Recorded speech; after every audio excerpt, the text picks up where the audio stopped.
This was the funeral of a billionaire, where the grandson strode in with a swagger looking dashing. What for? To divide the money.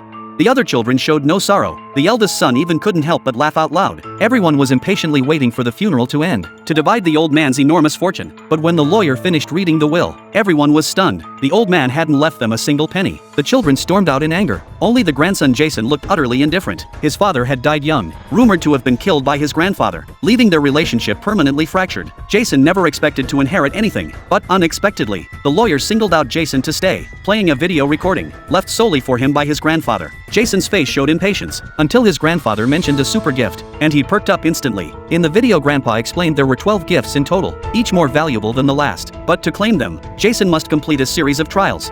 Should he fail or quit midway, he'd receive not a single penny. The lawyer would oversee the entire process. Finishing his instructions, he handed Jason a plane ticket, ordering him to fly to Houston first thing the next morning. Jason was furious and annoyed, feeling his grandfather was playing tricks on him. But for the sake of the super gift, he still made it to the airport on time the next day. As soon as he boarded the plane, he headed straight for first class as usual, but the flight attendant immediately rushed over to stop him, saying his ticket was for economy class, and a discounted one at that, making an upgrade impossible. Jason was furious. He'd never endured such humiliation in his life. After landing, his grandfather's old friend Gus picked him up. Jason blurted out, "Where's my gift?" Gus just smiled without answering. At 5 in the morning the next day, Gus arrived punctually to wake Jason. When Jason refused to get out of bed, Gus pulled out an electric prod to help him. Good morning. What is your problem?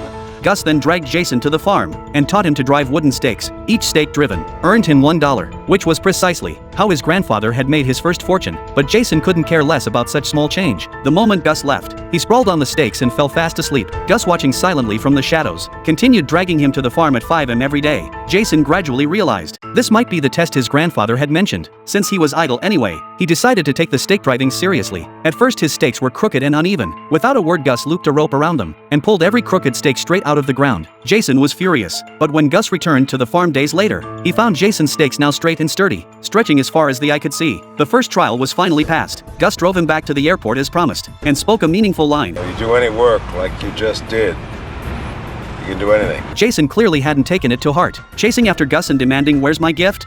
Gus smiled, still offering no answer. Jason felt utterly duped, storming off to confront the lawyer for an explanation. But the lawyer told him, "The job is your first gift." Jason instantly lost his temper, ready to quit the challenge on the spot. The lawyer urged him to persevere, saying all the surprises were yet to come. Jason returned home full of anticipation, but the moment he opened the door he was utterly stunned. This wasn't a surprise, it was a shock.